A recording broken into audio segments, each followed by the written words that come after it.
Hare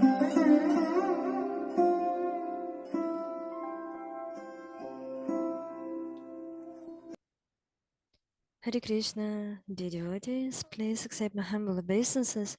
All glories to Srila Prabhupada. So we continue to read our book, and today we'll read Bhagavad-Gita, chapter 2, verse 68. Let's start. Om Namo Bhagavate Vasudevaya.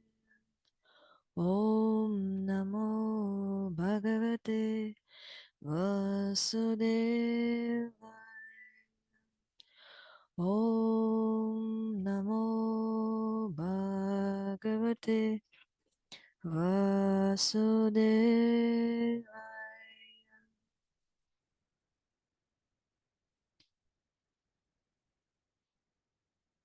Tasmatasya Mahabaho Nigrihitanya Sarvashaha Indriyanindriyascha Indriyarthebhyas Tasya Prajna Pratishthhitam. Translation. Therefore, Almighty Armed, one whose senses are restrained from their objects is certainly of steady intelligence. Purport. One can curb the forces of sense gratification only by means of Krishna consciousness, while engaging all the senses in the transcendental loving source of the Lord. As animals are curbed by superior force, the sense can similarly be curbed, not by any human endeavor, but only by keeping them engaged in the source of the Lord.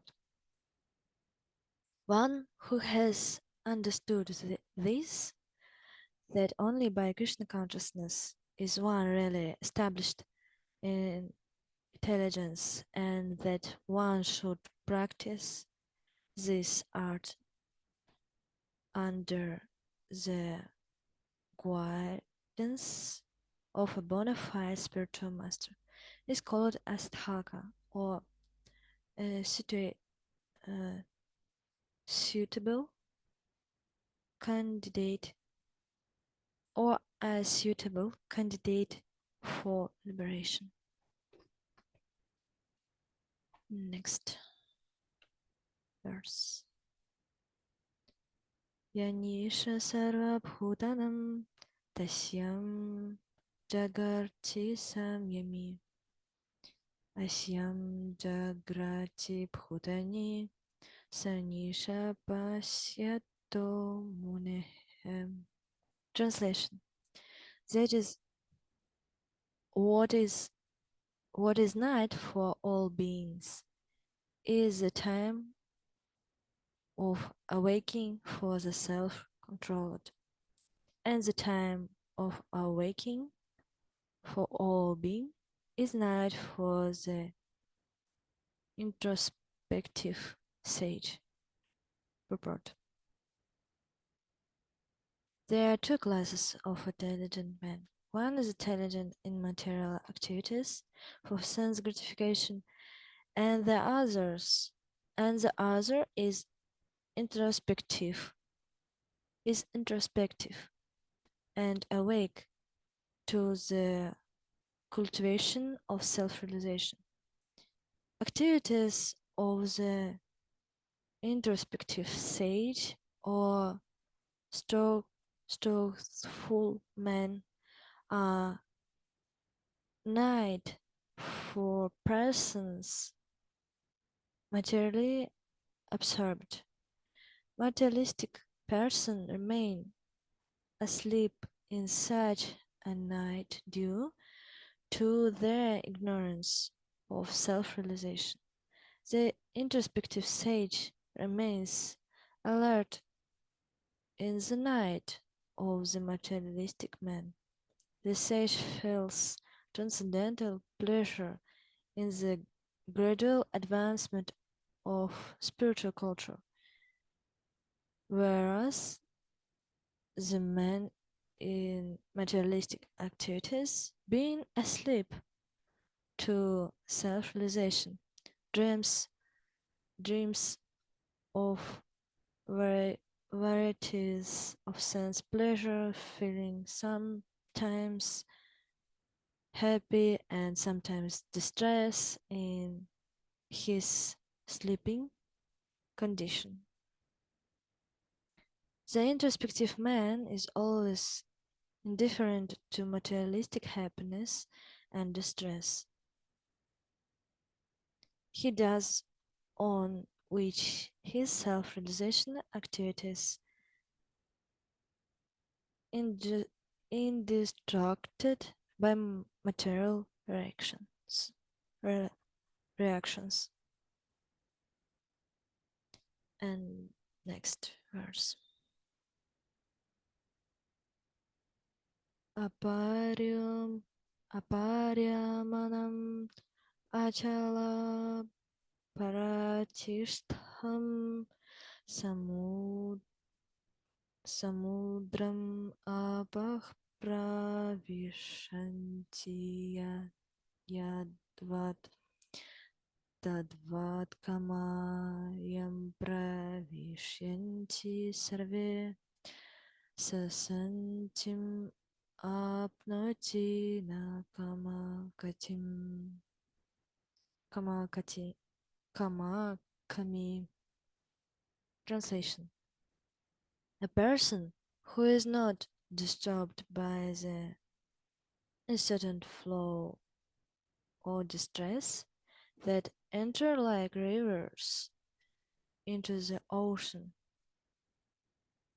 which is ever being filled but is always still, can alone achieve peace, and not the man who strives strives strives to satisfy such desires.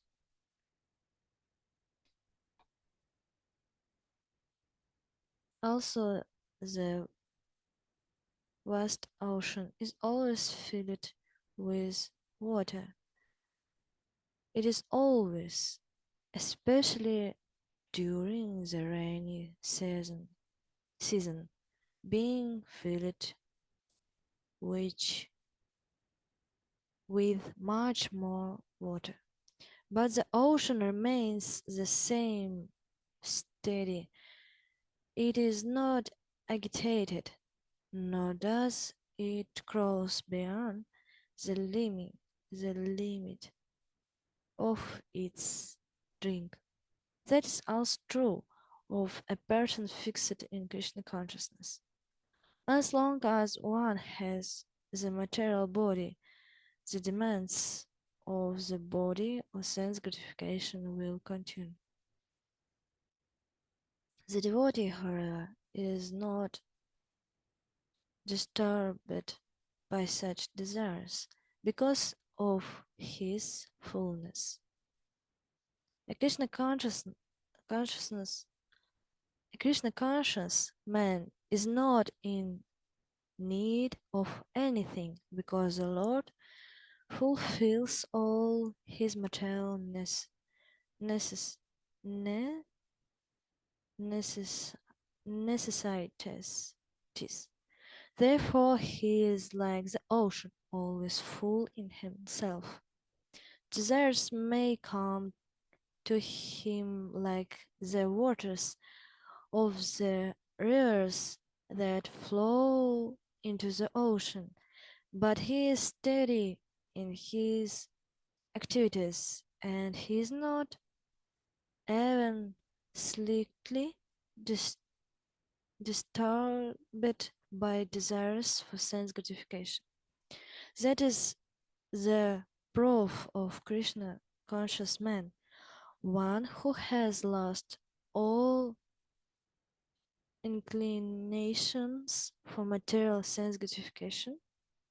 Also, the desires are present. Because he remains satisfied in the transcendental loving service of the Lord, he can remain steady like the ocean and therefore enjoy full peace. Others, however, who want to fulfill desire even up to the limit of liberation, that to speak of material success ever never attain peace. The fruitive workers, the salvationists, and also the yogis who are after mystic power and all unhappy because are all unhappy unfulfilled because of unfulfilled desires. But the person in Krishna consciousness is happy in the service of the Lord, and he has no desires to be fulfilled. In fact, does not even desire liberation from the so-called material bondage. The devotees of Krishna have no material desires, and therefore they are in perfect peace. So, on these verses, Krishna and Srila Prabhupada say that if we want to enjoy full peace and if we want to be happy every moment of our life, we have to be engaged in Krishna consciousness all time and every moment. We have to engage we have to engage our senses in loving devotional service to the Lord, and only in this way we can to be happy, fully a perfect peace. And I think that is all for today. We have to be in Krishna consciousness. How we can do this?